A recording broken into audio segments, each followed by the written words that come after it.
So it starts off like this. So our God is the Lion of Judah.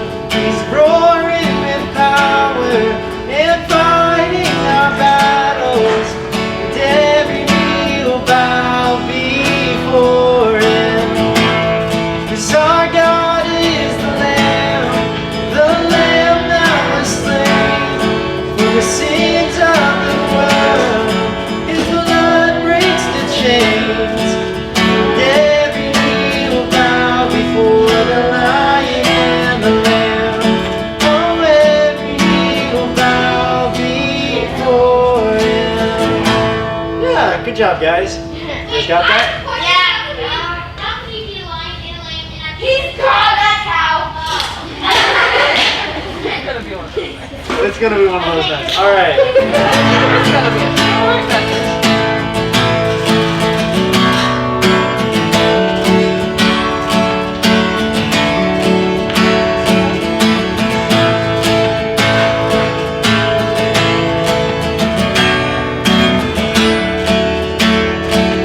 See, He's coming on the clouds. He's coming on the clouds. Kings and kingdoms will bow down.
18. Nice try.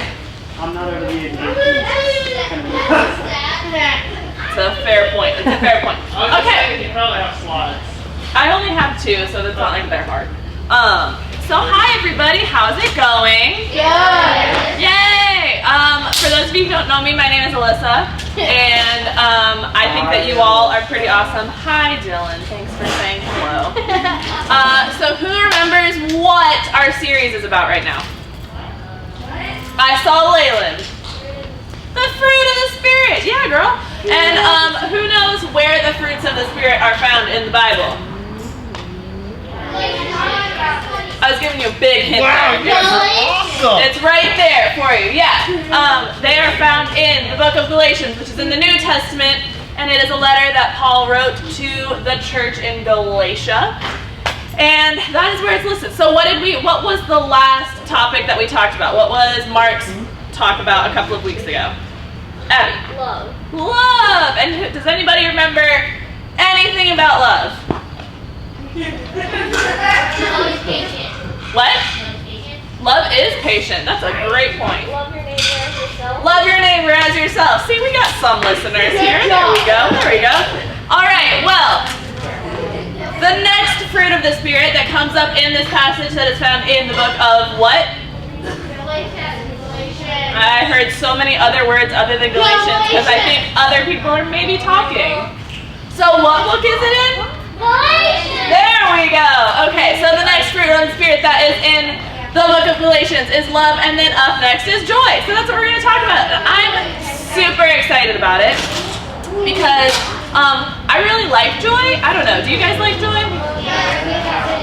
Yeah, it's fun stuff. But this isn't going to be one of those talks where it's like, oh my gosh, life is amazing and everything is perfect and yay, puppies and rainbows.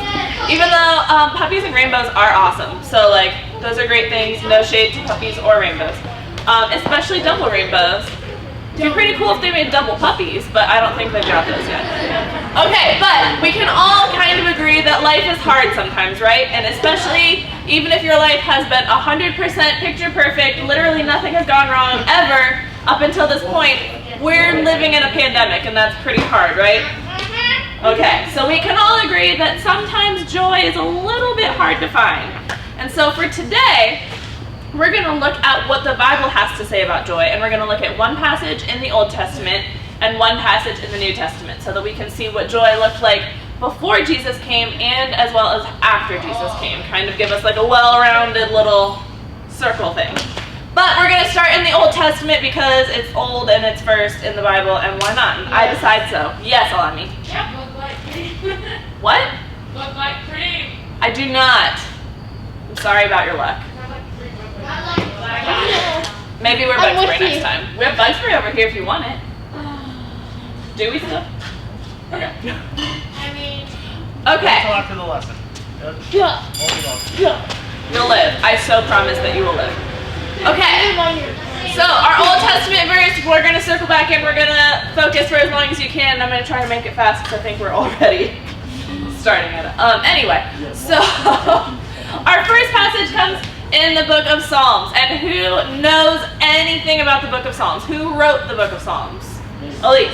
David. Yeah, high fives. Well, long distance high fives. Yeah, so who was David? What do you guys know about David? Everyone's got something. Oh, hold on, I couldn't hear everyone because you were talking. He was not a disciple, but I could see why you would think that because he talked a lot about God, so I get why you would think that. Elise, what do you think? King. What? He was king, yes, he eventually became king. What else do we know about a David story that might be really well known? Yeah. Yeah, David and Goliath. Awesome. Okay, so this is all the same person. So David was the shepherd, and he started as this teenage little shepherd guy, and God used him to defeat this massive giant when he was still like y'all's age. So imagine you like deciding to fight a 9-foot giant with a rock. Like that's how bonkers crazy that was. It's true. God told him to. That's true. You make great points. So, hey guys, if you can't focus, we're gonna need to separate you guys, okay? Thanks. So David was a shepherd, and he was a little kid, and then he defeated Goliath, and then eventually he got saved from King Saul, who wanted to kill him, and then eventually he became king, like Elise was telling us. But at one point, who has ever heard of the story of David and Bathsheba? Anybody? Elise has. Has anybody else? Okay, so the short version of that story. Have you ever seen King George and the Ducky, the VeggieTales movie? Anybody? Yeah. That is David and Bathsheba, except for Bathsheba was the rubber ducky. So basically, the short version is that King David saw something. He saw somebody else's wife, and he decided, I want that wife for my own, and so he decided to have the husband killed. And so, It's cheating, people. we can agree that's not good, right? This is not a good thing. It's probably not a good life choice. What? Well, she did. So spoiler alert. Wow, life is crazy. But so we can agree that that was kind of a big mistake, right? That was a big, big mistake on David's part. But we just talked about all the other things that God used David to do. So God still used David even though he made that huge, big mistake. And this psalm right here, as Elise told us earlier, psalms are written by David. Most of the psalms are written by David. And he wrote Psalm 51, this exact one, right after his advisor told him, like, made him aware of the bad mistake that he did by going after somebody else's wife. So he was like, hey, you did a bad thing. And David was so upset by it that he wrote this psalm. And at the beginning of the psalm and throughout it, if you guys want to go home and read it in your own Bibles sometime, he talks about how, like, please Jesus or God have mercy on me. Give me a clean heart again. Make me brand new because I've messed up so bad that I just need to start over again. And so in this passage, he says, restore to me the joy of your salvation and grant me a willing spirit to sustain me. So basically, he is so upset and he's tried everything, and he knows that nothing is going to make him feel better except for God reminding him how wonderful it feels to be saved. And he knows what it's like to be saved, right? Like we just talked about how he fought a giant and he was probably really scared, and imagine the joy that he felt at the end when he was like, oh good, I didn't die. Like, that's a good thing. And so he wants God to remind him. He's so down in the dumps, he's so upset that the only thing that will bring him pure, true joy is God reminding him of all the ways that God has been there for him in the past. Have you guys ever been so upset that you like have to look back at your life and you think, okay God, thank you for helping me? Yeah? You've kind of felt that? So what's the difference between happiness and joy? What sorts of things make you happy? Oh, yeah, ABI. So in basketball, we did this thing where after our practice, we did a devotion. So Yeah. one of them was about the differences between happiness and joy. And happiness is something that you can just be like, oh my gosh, I'm happy. Yeah. Joy is something that when you're in a bad time, something can bring you joy and make you happy. Yeah, absolutely. That was like kudos, perfect definition. I couldn't have written it better myself. Thank you for that. Yeah, she deserves it. Applause for Abby. Okay, so you guys can probably think of some things that make you happy. What are some things that make you happy? ABI. My hermit crab and my dog. Your hermit crab and your dog. What other things? Cora. My goat. Your goats. Eleni. That's real. Okay. Avery.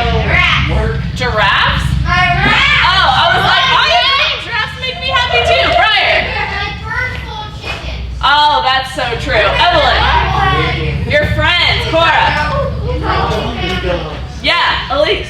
Books. Ooh, I'm with you on that one. My dog, my books, my mom, my brother, and Amen. Abby. What'd you say? Okay, so these are all wonderful things. All right. Thank you for all your suggestions. We could go on and on and on all night about all the things that make us happy, right? But the only thing, bring it back. I know that we're all really happy thinking about the things that made us happy, but bring it back, we're almost done.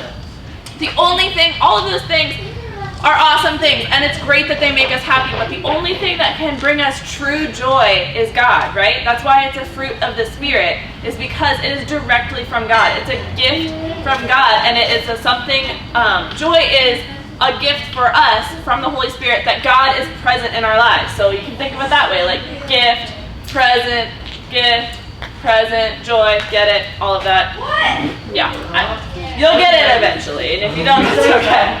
So then, if we take that and then we go to the New Testament, things look a little bit different. So our New Testament verse is going to be in the book of James. And this, does anybody know anything about James? This one's harder. So if you don't, that's totally okay. Cora. My cousin's name is James. He actually wrote this. Did you know that? Your cousin wrote this. I'm just kidding.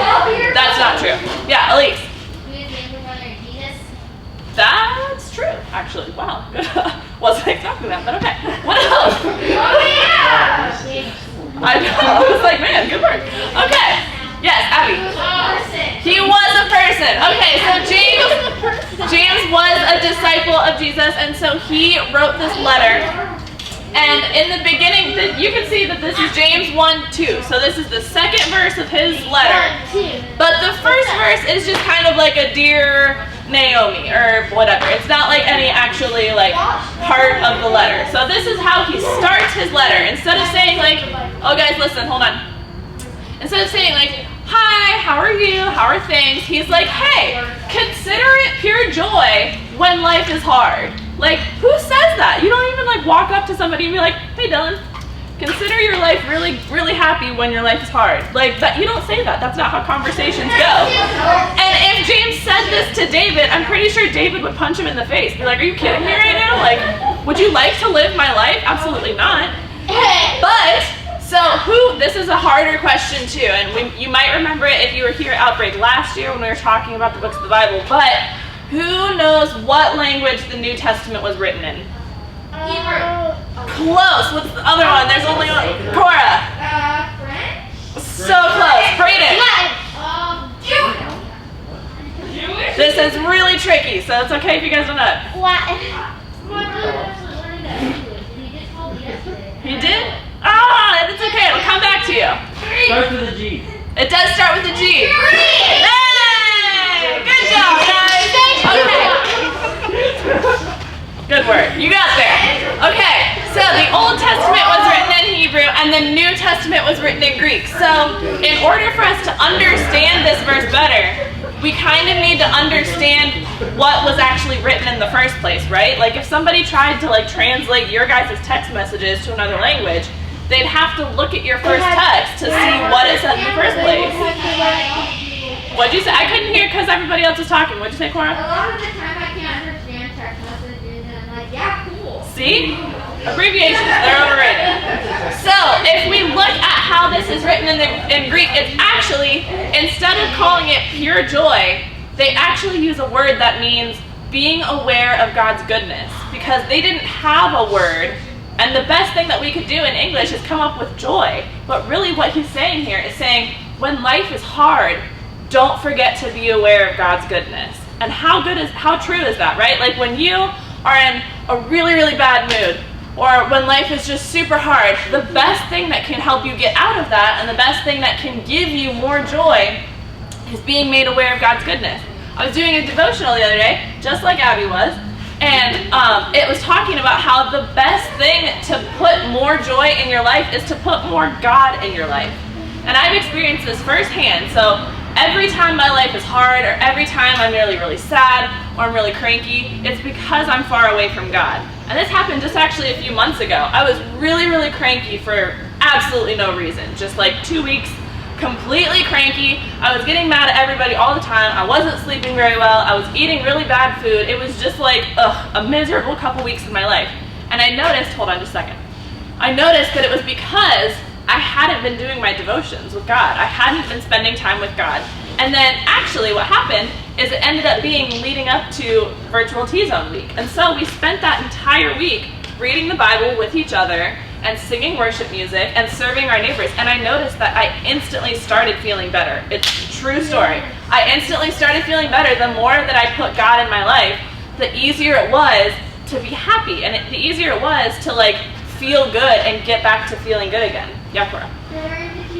I am. It's like I planned it.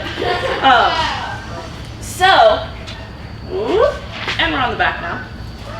So if we are thinking about it that way, then these verses actually kind of make sense, right? Like the verses that David talked about and the verse that James has here, when they're talking about how life is hard and the only thing that's going to help them feel joy again is God, we get it. We've been in those positions before. So, all of the fruits of the Spirit are action, right? You can't just like love and like feel love or feel joy or feel peace. You have to like actively choose it. You have to actively do something in your life to make it happen. You have to like go out of your way. You can't just tell your mom you love her. You have to go out of your way to show her that you love her, right? Because that means more. She feels it more when you do something to show her you love her. The same thing is true for joy. We have to actively choose joy. We have to actively choose things in our life that will bring us closer to God and will make us more aware of God. So yeah, life is hard. It's going to continue to be hard. We're still in a pandemic. It's still going to get tricky. As we come up on holidays, we're probably going to get pretty upset about things that look different this year. But it's okay to acknowledge that that moment is hard. Don't, like, it's really, really frustrating when people are like, just get over it, or be happy anyway, right? Like, it doesn't make the feeling go away. It just gets more and more frustrating. So when you feel upset or when life is hard, it's okay. Acknowledge it. Take a second to just kind of like, okay, I get that this time is hard, but then in the very next breath, the very next second, find anything in your life, anything at all, that makes you think of God, whether that be a shirt or a song, or just going outside and looking at the sunrise or a sunset, or hugging your dog because you're really thankful that God gave you your dog, or something like that. And focus on that and let that become your joy. By putting more God in your life, you can find more ways to actually like bring out the joy in your life. Does that make sense? Does that sound good? Yeah. Okay. Awesome. You guys did a great job paying attention, and yes, Abby. Oh, I can stretch now. So my sister's living with us right now for the pandemic. Yeah. So she has a dog named Nora, and she's an Australian Shepherd. She smiles, so she pulls her lips back. That's something that makes everyone. That's adorable. And you should absolutely, anytime you're having a bad day, go find that dog, because that's amazing. Okay, we're going to pray real quick. Thank you guys for paying attention. That was awesome. Oh, thank you. All right, God, thank you so much for the fruits of the Spirit and for blessing us with those beautiful gifts of love, joy, peace, patience, kindness, goodness, faithfulness, gentleness, and self-control. Sometimes they're tricky for us to figure out, but thank you for the ability to study them, and please help us seek out ways to put them into our lives. Thank you for blessing us with the gift of joy, and I pray that you would be helping us to encourage each other to find joy in our everyday lives. In your name we pray. Amen.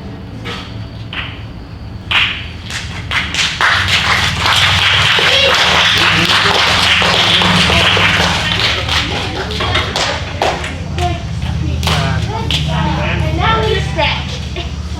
Okay, give us about 60 seconds. Okay, let's count. What? And what's going to happen is you're going to pay really close attention. I'm going to stop this so we're not just wasting battery.